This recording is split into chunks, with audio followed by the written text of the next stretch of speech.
다음으로 특별 강연 순서입니다. 오창균 대구 경북연구원 원장님을 무대 위로 모시겠습니다. 원래 참석하려던 대구시 최홍호 부시장님께서는 역시나 수해 피해로 인해 참석이 어려워지셨습니다. 원장님께서는 코로나19 방역 모범 도시로 선정된 대구시를 대표해서 코로나 시대 도시 패러다임의 대전환이란 주제로 강연해 주시겠습니다. 큰 박수 부탁드립니다. 예, 안녕하십니까. 예, 대구경북연구원장입니다. 우리 사회자 소개도 있었습니다만 원래 최홍호 대구시 행정부시장께서 발표하기로 되어 있었는데 하여튼 사정상 갑자기 교체가 되었습니다. 준비 변명 같습니다만 준비하는 시간이 또 충분치 않고 해서 범위를 코로나 사태를 크게 경험한 대구시 사례에 초점을 맞춰서, 제목은 원래 우리 주최 측에서 이렇게 정한 건데 대구시에 초점을 맞춰가지고 이렇게 말씀을 드리기로 하겠습니다. 발표 전에 사전 이게 설명을 좀 드리면은, 금년이 원래 2020년이 대구와 경상북도, 대구시 경상북도 방문의 해고, 관광의 해로 이렇게 돼 있었습니다. 그래서 연초부터 대구 경북이 공동으로 이렇게 손을 맞잡고 한번 분위기를 크게 바꿀 수 있는 반전의 어떤 이벤트를 만들어 보자 해서 계획을 아주 거창하게 야심차게 이렇게 세워둔 바가 있습니다. 그래서 관광 관련해서는 대규모 홍보도 하고, 그리고 봄에 우리 코로나가 이게 본격화되기 될 무렵에 원래 잡혀 있었던 게 BTS도 대구에 와서 월드컵 경기장에서 1박 2일로 이렇게 공연하기로 이렇게 돼 있었습니다. SBS인가 방송국도 같이 해가지고 중계도 하고 이런 계획을 세워두고 있었는데, 이 모든 게 이제 다 무산이 되고 엄청난 이 전염병의 확산을 극복해야 되는 이런 과정으로 연초부터 이렇게 계획하고는 전혀 다른 방향으로 이렇게 상황이 흘러가게 됐는데, 그런 경험을 코로나19 시대 도시 패러다임의 대전환이라는 주제에 맞춰가지고 대구의 경험을 중심으로 이렇게 말씀을 드리겠습니다.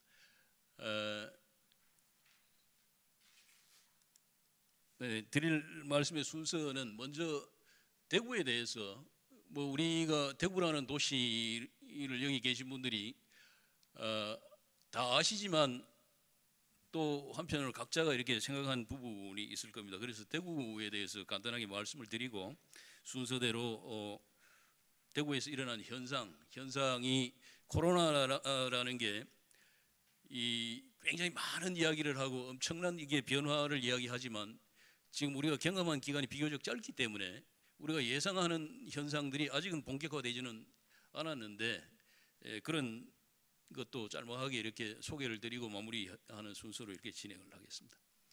대구가 어떤 도시인가 하는 것은 고리타분하지만 우리가 일반적으로 대구가 자랑하는 내용입니다.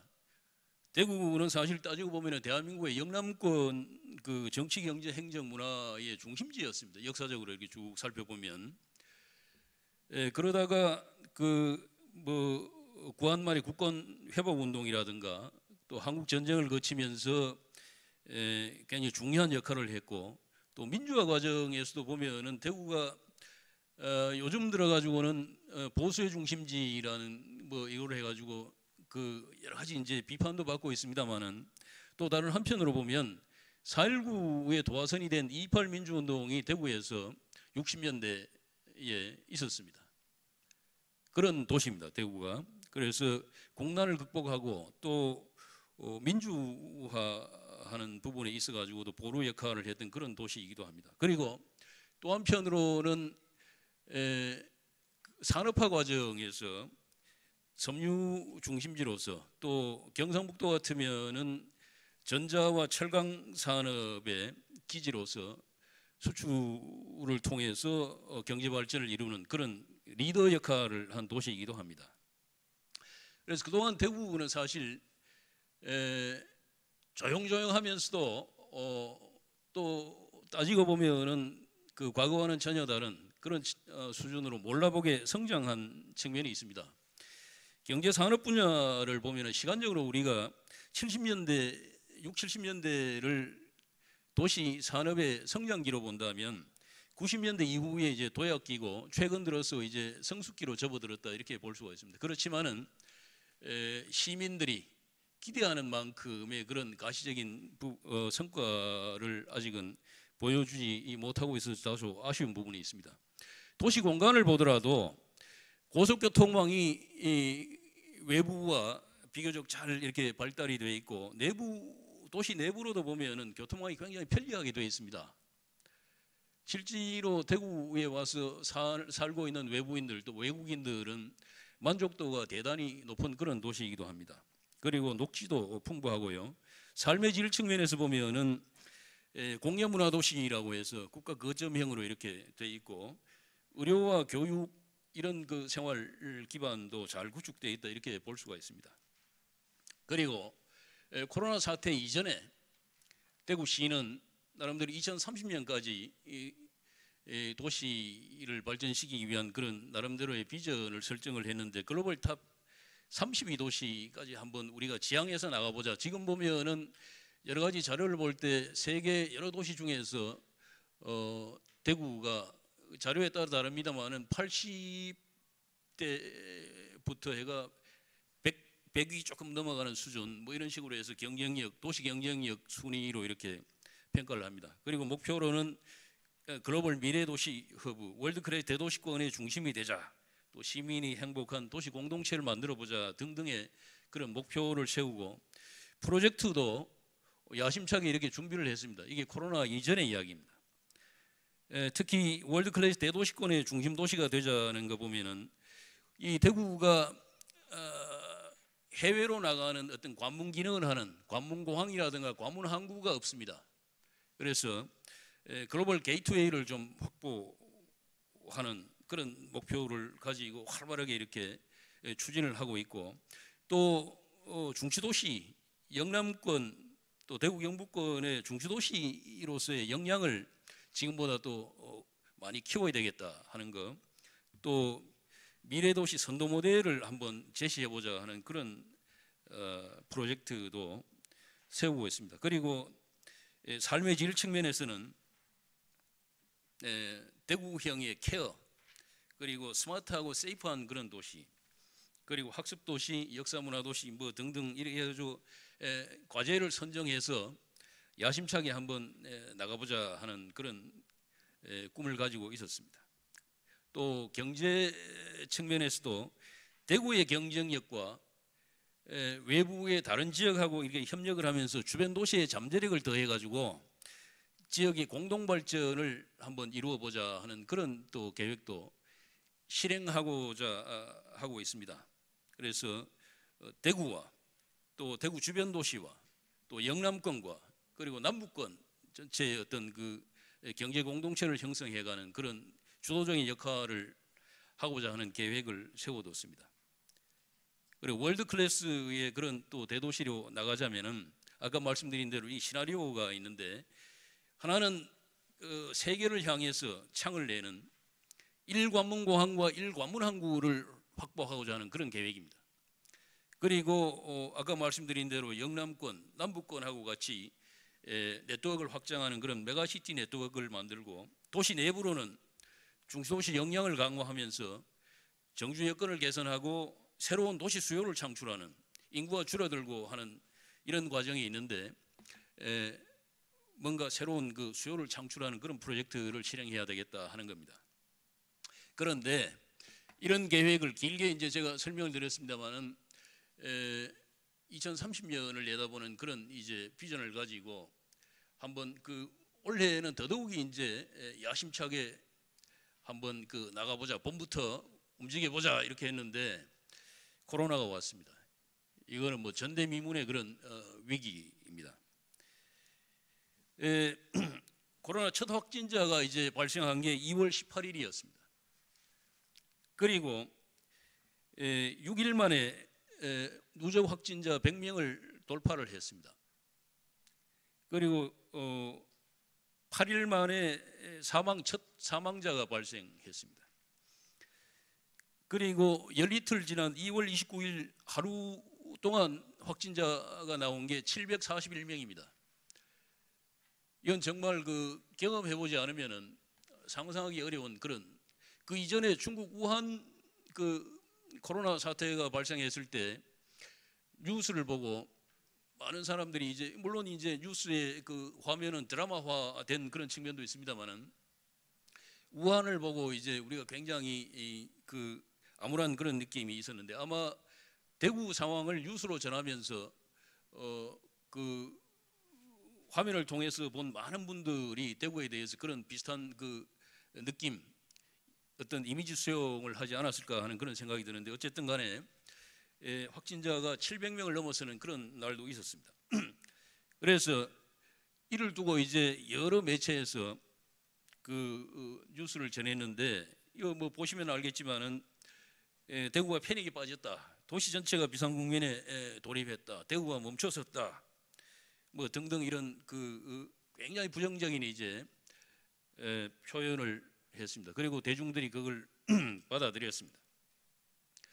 그래서 이런 상황에서 대구가 어떻게 이제 대응했는가 보면은, 사실은 대구뿐만 아니라 대구 경북이 여기에 대응하는 과정에서 실행하고 만들어낸 것이 곧 오늘날 우리가 이야기하는 K-방역이기도 합니다. 그래서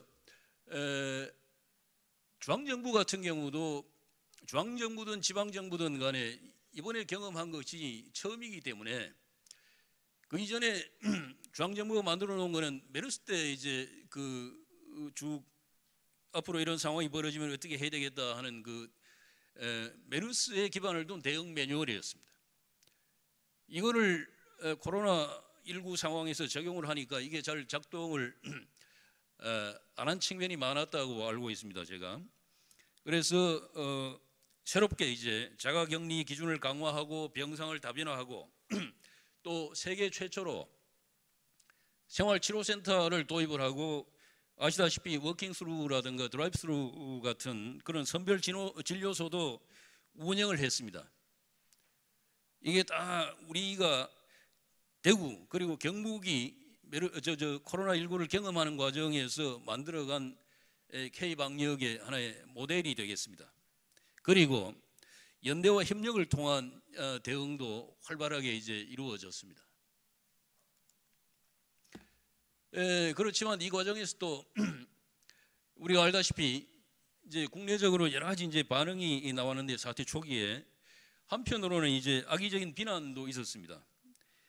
우한 코로나하고 이제 연계해서 그때 생각을 많이 했으니까 이게 국내에 더 확산되는 걸 막기 위해서는 대구를 봉쇄해야 되는 거 아닌가, 뭐 이런 이야기도 극단적으로 나오기도 했습니다.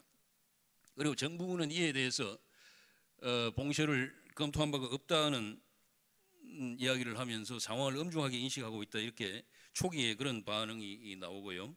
그 다음에 1월부터 5월까지 여러 가지 매체상에 있었던 거를 빅데이터 분석을 하면은 주로 대구 관련해서 보면은 하여튼 마찬가지 네거티브한 그런 반응들이 굉장히 많습니다. 그렇지만 대구 시민들은 솔직히 말씀드려서 이런 부분에 적극적으로 반응할 그런 여유가 없었다고 보는 게 맞는 이야기일 겁니다. 이런 쪽에 반응하기보다는 자발적 격리라든가 사회적 거리두기라든가 그다음에 나눔과 봉사 같은 이게 생존의 문제입니다. 생존의 문제니까 매체상에서 외부인들이 어떻게 반응한다 하는 것에 대해서는 사실은 신경 쓸 겨를이 없었다, 이렇게 말씀드리는 게 옳을 겁니다. 그리고 내부적으로 2월 28일부터 3월 28일까지 한 달간만이라도 강도 높은 사회적 거리두기를 실천합시다 해가지고 대구 시민들끼리 실천 운동을 전개한 바도 있습니다. 그래서 외출을 자제하고 하여튼 시와 그 행정이 그 보건 쪽에서도 이제 권유하는 그런 부분을 행동에 옮기도록 이렇게 캠페인도 전개를 하고 시민들이 적극적으로 여기에 동참을 한 바가 있습니다. 여기 사진에 사회적 거리두기라는 것은 뉴스에서도 소개된 바가 있는데 마스크를 사기 위해서 마켓에 가서 줄 서가지고 있는 모습입니다. 그러니까 이런 걸 해외 언론인들이 보고 깜짝 놀라서 뉴스로 타전을 했습니다. 세계에. 이건 우리가 알고 있는 바와 같습니다. 미국 ABC라든가 월스트리트 저널이라든가 영국의 BBC 그리고 일본의 아사히와 마이니치 같은데 독일의 슈피겔 같은 데서 이런 이 정도의 어떤 그 어려움이 있으면은 위기가 닥치면은 폭동도 일어나고 뭐 상점을 습격한다든가 이런 것도 있고 사재기도 있고 심각한 어떤 혐오 현상도 발생을 하는데 대구 같은 이런 대도시에 보니까 그렇지 않다 이거예요. 고요하고 적막감이 있는데도 질서정연한 움직임이 있더라 하는 걸 외국인들이 눈으로 보고 뉴스로 타전을 했습니다. 그리고 대구가 이런 확산세를 극복하기 위해서 보여주고 있는 것이 곧 새로운 어떤 그 위드 코로나 시대의 삶의 모델이 아니냐 이런 이야기를 ABC 방송 기자가 뉴스에서 이야기한 바가 있습니다. 이거는 대구 사람들이 지어낸 게 아니고 진짜입니다. 네, 우리가 아는 바와 같습니다. 그리고 이 화면에 있는 게 뭔가 하면은 대구 시장과 그다음에 의료인들 또 행정에 관계되는 그 담당자들이 모여가지고 하루하루 그 일어나는 현상을 대형 보드에다 메모하면서 움직임을 점검한 내용입니다. 이런 것들은 나중에 이제 코로나 백서로 만들어서 우리가 어떻게 경험했고 이것을 어떻게 극복했고 이것이 앞으로 우리가 참고할 만한 내용이 어떤 건가 하는 거를 정리해서 이제 낼 예정인데 이게 이제 격전의 현장에서 있었던 고민들입니다. 그리고 지금 대구는 다른 지역에 비해서 상대적으로 안정화 단계에 있습니다. 쭉 시간별로 간단하게 한번 보면은 4월 8일 이후에 1일 확진자가 한 자릿수를 이렇게 유지를 했습니다. 그리고 4월 10일 처음으로 이제 확진자 제로였는데 그 이후에 한두 명씩 이렇게 나오다가 어느 시점부터는 확진자 발생 제로를 유지를 했습니다. 44일간 한 명도 없었습니다. 대구는. 그래서 제가 농담으로 외지인들이 세미나라든가 뭐 다른 일로 이렇게 방문하는 길이 있으면 제가 항상 소개해 드릴 때 한때는 엄청나게 세계적인 관심을 끈 도시였지만 지금은 지구상에서 가장 안전한 대도시입니다라고 이야기를 했는데 지나친 말은 아닙니다. 44일간 8월 15일까지 44일간 확진자가 없었습니다. 제로였습니다. 그러다가 16일 0시 현재 44일 만에 신규 확진자가 나왔는데 서울 거주자였고 그다음에 그 어제인가 2명이 어제 6명, 4명 그 이전에 2명 뭐 이런 식으로 해서 최근에 서울의 움직임과 연계해가지고 확진자가 발생이 됐습니다. 그래서 이쯤 되면은 이제 대구는 비교적 이제 안전하고 안정세에 접어들었으니까 과거로 이렇게 돌아갈 수 있는 거 아니냐 이렇게 생각할 수도 있는데 이게 전혀 그렇지 않다는 게 참 안타깝습니다. 특히 어제 그제 여러 가지 변화를 볼 때는 더더욱이 그런 상황입니다. 우리가 잘 알고 있다시피 코로나19는 완전히 이제 100% 완벽하게 극복될 수 있는 건 아니라는 게 전문가들의 이야기고 오늘 우리가 가지는 행사의 제목에도 보면은 위드 코로나19라고 되어 있습니다. 이제 이런 그 코로나와 동행해야 되는 그런 상황에 있고요.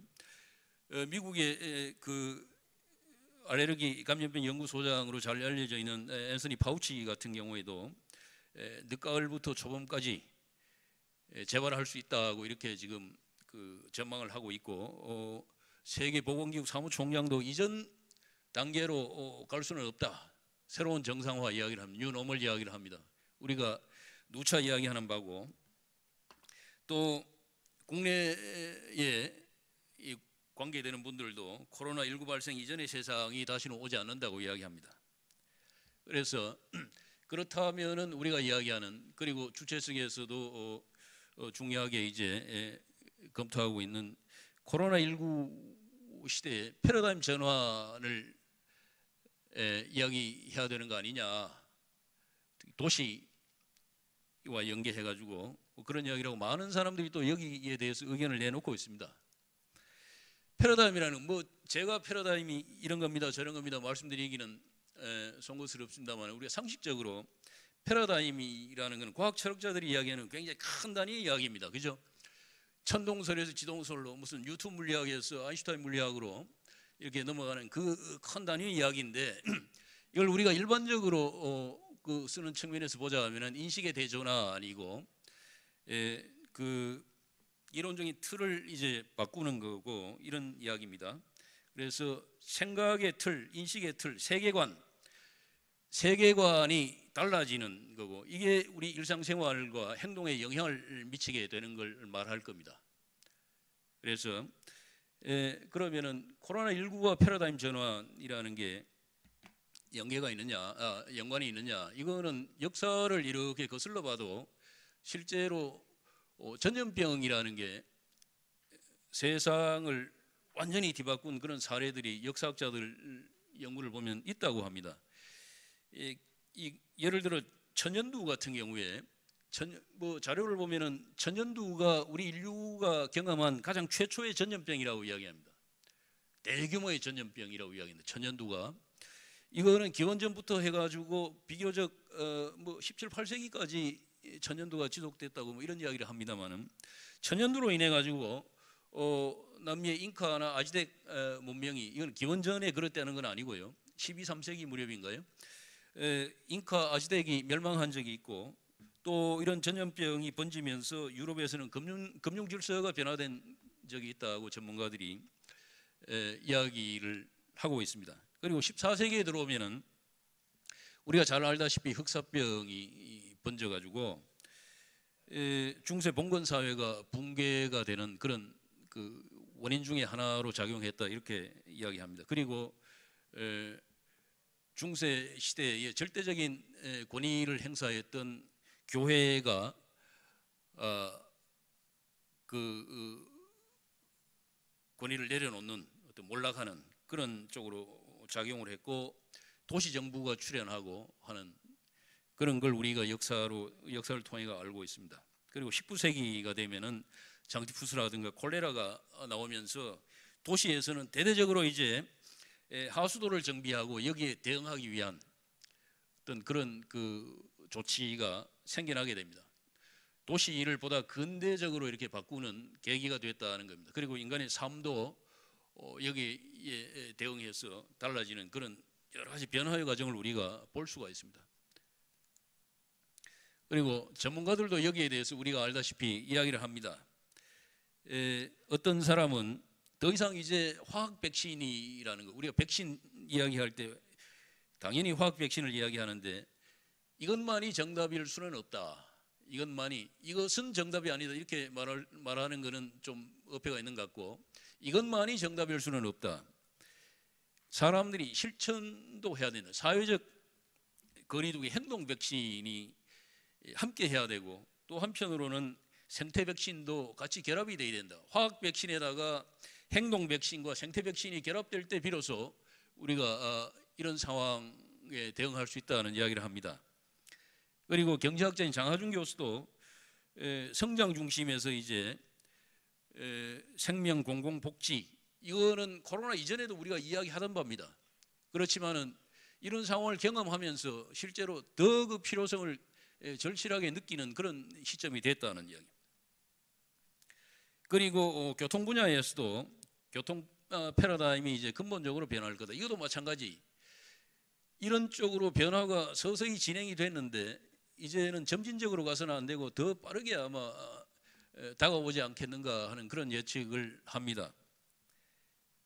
그리고 근무 형태는 당연히 바뀔 거고 4차 산업혁명 가속화가 일어날 거라는 이야기를 전문가들이 이야기를 하는데, 이거를 우리가 어떤 그 한국 사회, 조금 전에 우리 저 변창흠 사장님도 뭐 여러 가지 말씀을 하셨습니다만, 한국 사회에 초점을 맞춰 가지고 비포와 애프터로 포스트 코로나의 뉴노멀을 보자면은 애프터에 여러 가지가 있을 겁니다. 보는 각자에 따라서 각기 다양한 이제 그 애프터를 예측을 할 텐데, 아마 언택트는 일반적으로 지금도 쭉쭉쭉 우리가 일상에서 지금 오늘 이것처럼 이제 만나는 바고요. 또 이전에는 개인주의를 지향을 했는데 이것이 공동체 개인주의 쪽으로 더 강하게 이렇게 움직여가지 않겠는가 하는 우리가 예측을 할 수 있습니다. 그리고 모바일 경제, 디지털 경제도 이쪽으로 움직여가는 상황이 있었습니다만은 더 빠른 속도로 가속화될 거라는 걸 이제 이야기할 수가 있고, 또 하나는 좀 전에 이제 그 변 사장님하고 우리 강현수 원장님이 질문을 대신하면서 이야기됐던 압축 도시, 컴팩시티가 어느 쪽으로 갈 거냐 하는 건데, 저는 하이퍼 컴팩이라고 이야기했습니다. 이건 한국형이겠죠.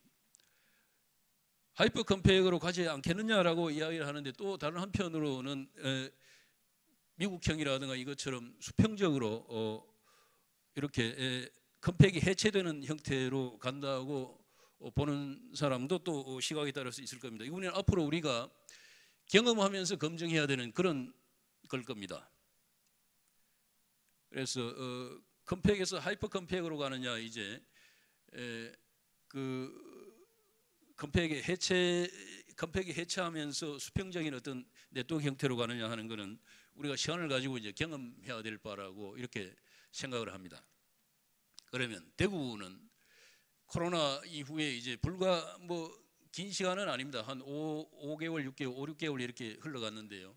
그동안에 대구가 이 비포 애프터에서 이야기하는 애프터 쪽의 그런 현상들을 보여주고 있느냐, 이거를 극명하게 보여주기에는 아주 짧은 시간입니다. 그래서 이거를 여기에 맞게 이런 걸 볼 때 이런 현상입니다라고 말씀드리기는 굉장히 어렵고, 대구만에 특화된 것도 아닙니다. 지금 한국에서, 대한민국에서 모든 지역에서 우리가 경험하는 바이기 때문에 대구만에 특화된 거라고 제가 말씀드릴 수도 없고, 굉장히 뭐라 할까요? 아직 이건 그 깊이가 깊은 수준의 그런 그 뉴노멀을 보여주고 있는 건 아니다라는 걸 미리 말씀을 드리고, 어쨌든 간에 다른 도시가 그렇듯이 대구도 사회적 행동은 이제 일상화되는 것 같습니다. 사회적 거리두기라든가, 그 다음에 근무 형태를 민간 부문에서도 그렇고 공공도 그렇고 근무 형태를 유연하게 하는 거는, 대구라는 도시가 외부인들이 일반적으로 평가할 때 굉장히 둔중하고 뭔가 무겁고 좀 이렇게 이 트렌드에 빠르게 적응하는 그런 도시가 아닐 거라고 이렇게 외부인들이 평가를 하는데, 지금 보면은 그 실제로 그 코로나를 극복하고 경험하고 난 이후에는 뭔가 하여튼 그 일반 사람들이 새로운 변화에 좀 더 빠르게 적응하고자 하는 그런 그 의지가 굉장히 강하다고 이렇게 봅니다. 그리고 개인들이 하여튼 사회적으로 행동하는 부분에 있어 가지고 이거를 체화하고 있고 이걸 일상적으로 실천하고자 한다는 것을 말씀드릴 수가 있고, 또 지역 단위에서 이것도 마찬가지 전 세계적으로 일어나는 현상이고 대한민국에서도 굉장히 강하게 움직임을 보여주고 있는데, 비대면 경제 규모가 지역 단위에서도 굉장히 비중이 높습니다. 급격하게 이렇게 증가하는 부분이고, 이거는 거의 정착되는 게 아닌가 이렇게 보고, 또 화상 토론이라든가 여러 가지 의사결정 과정도 이제는 새로운 형태가 정착되는 측면을 보여주고 있습니다. 예를 들면 저 8월 28일 지금 예정되어 있는 겁니다만은 시민 원탁회의 대구 시민들이 각양각층의 사람들이 모여가지고 대구가 안고 있는 현안을 논의하는 그런 그 원탁회의입니다. 이거는 거의 지금 대구에서 진행된 지가 한 5년 이상 이렇게 됐는데요. 코로나 경험을 가지고 그 대구의 치유와 성장이라는 주제로 원탁회의를 하는데 이거를 지금 화상 토론으로 대구 시민들이 원하는 사람들이 다 이제 참여해가지고 화상 토론하는 이게 28일 잡혀 있습니다. 아마 굉장히 활발하게 토론이 전개되고 대안을 모색하는 그런 이제 기회가 되지 싶은데 이런 부분이 이게 원래 다 오프에서 한 500명 정도, 300에서 500명 정도가 매월 모여서 하는 그런 그 회의였는데 시민 회의입니다. 근데 이거를 전환을 해서 이제 오늘로 이제 그 하는 거로 돼 있고 시민들의 관심이 굉장히 높습니다. 적극적으로 이제 관심을 가지고 뭐 예산 문제, 참여 예산이나 이런 것도 다 마찬가지입니다. 그리고 문화 활동도 역시 다른 지역 그 이쪽이 이제 굉장히 활발하게 되어 있는데 온과 오프를 결합한 블렌디드 문화 활동 같은 경우에 대구도 이제 다른 지역에 결코 뒤지지 않게 아이디어를 내고 실행에 옮기고 하는 이거는 공공이나 민간 부분 다 마찬가지입니다. 그래 지금 이런 것이 이제 전개가 되고 있다. 그리고 특히 이제 달라진 게 원래 대구가 그 민선 6기 이렇게 들어서면서 민간 협력 거버넌스의 어떤 새로운 모델을 보여주기 위해서 노력을 많이 했는데 코로나 극복 과정에서는 더더욱이 이게 이제 자연스럽게 움직임이 활발하게 전개되는 부분이다. 이게 뭔가 하면은 코로나 사태가 터지고 난 다음에 여기 보면은 메디시티 대구 협의회라고 저기 작게 이렇게 메모된 게 있습니다. 메디시티 대구 협의회가 뭔가 하면은 대구에 그 첨단 의료 복합단지라고 그 산업단지가 조성이 되어 있는데 오송과 함께 그 첨단 의료 복합단지가 있습니다. 그래서 이거를 처음에 이제 대구로 유치하기 위해 가지고 대구에 그 병원 그리고 의료인들이 병원 관계자와 의료인들이 같이 힘을 합쳐 가지고 메디시티 대구 협의회라는 걸 만들고 그 첨단 의료 복합단지를 이제 유치를 했습니다. 그러고 난 다음에 활발하게 이제 뭐 그 활동할 기회는 없었지만 그래도 관계를 이렇게 계속 유지해오고 중요한 문제는 같이 협의를 하다가 이번에 코로나 사태가 터지면서 이제 이 메디시티 협의회의 그 뭐라 그럴까요 역할이 제대로 이제 가시화되었습니다. 역할이 발휘가 되었습니다. 딱 문제가 터지니까 이분들이 대구시하고 머리를 맞대고 우리가 어떻게 해야 되느냐 하는 것을 전문적인 그 시각에서 대구시에다 조언을 하고 그리고 실제로 이게 그 대응 정책화 될 수 있도록 열심히 노력을 했습니다. 의료인들이. 그리고 제가 들은 바로는 이 병원 관계되는 분들이 서로 정보를 공유하고 협력한다는 게 굉장히 어렵다고 합니다. 이것도 다 마찬가지 이제 그 시장에 관계되는 거니까 굉장히 어려운 문제인데 이번에 이런 위기를 경험하면서 그걸 다 뛰어넘어 가지고 긴밀하게 자기들끼리 협력하고 대구시 행정과도 그 협력하고 협조하는 그런 모습을 보여줬습니다. 이걸 통해 가지고 그 새로운 그 K 방역의 모델을 만드는데 어떤 그 중요한 어떤 사례를 만들어냈다 이렇게 말씀드릴 수가 있습니다. 그리고 그 대구가 코로나 극복의 어떤 그 잘 극복하고 난 다음에 안정화 단계로 접어들면서 이런 이분들을 중심으로 하고 일반 시민들하고 같이 대구시가 범시민 대책위원회를 만들었습니다.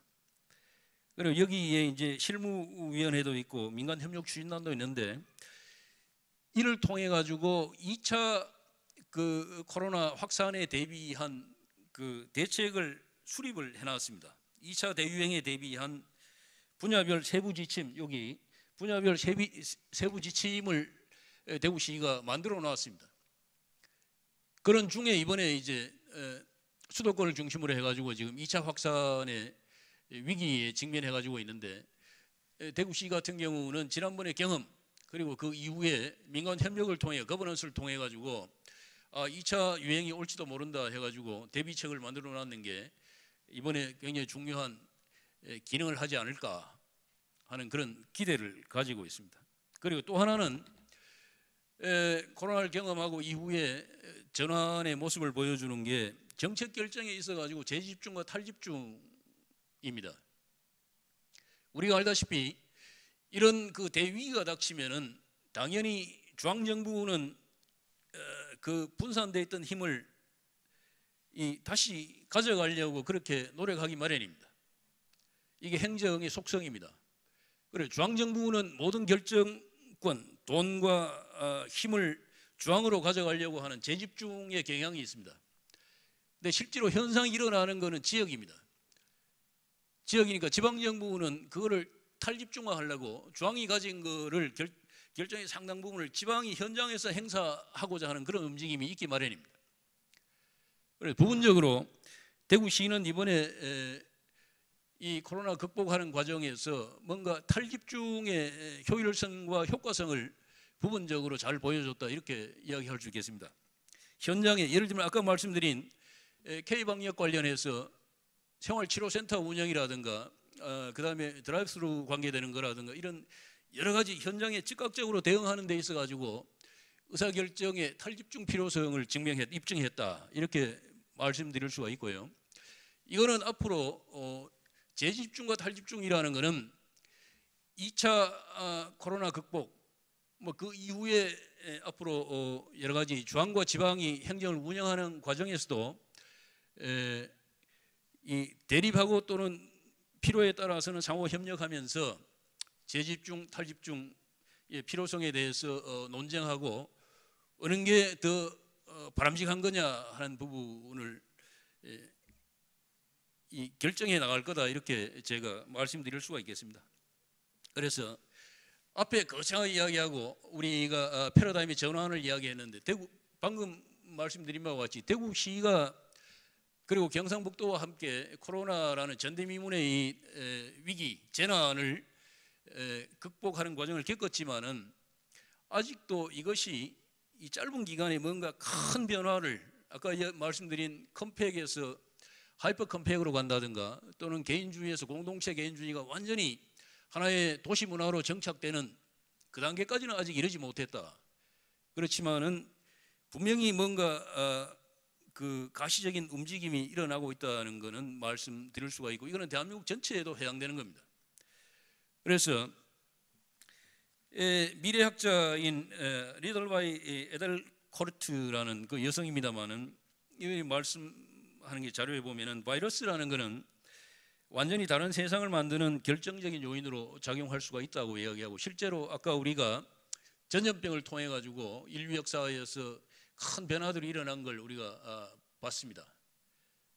그런데 분명히 지금 세계적으로 일어나는 현상도 마찬가지 여기에 적용될 수 있는 거지만, 대구를 본다면 대구는 전환의 초기 단계고, 이 과정에서 서로가 연대하고 협력하면서 이 대구라는 데가 이거를 시민과 함께 지금 이겨내는 중이다.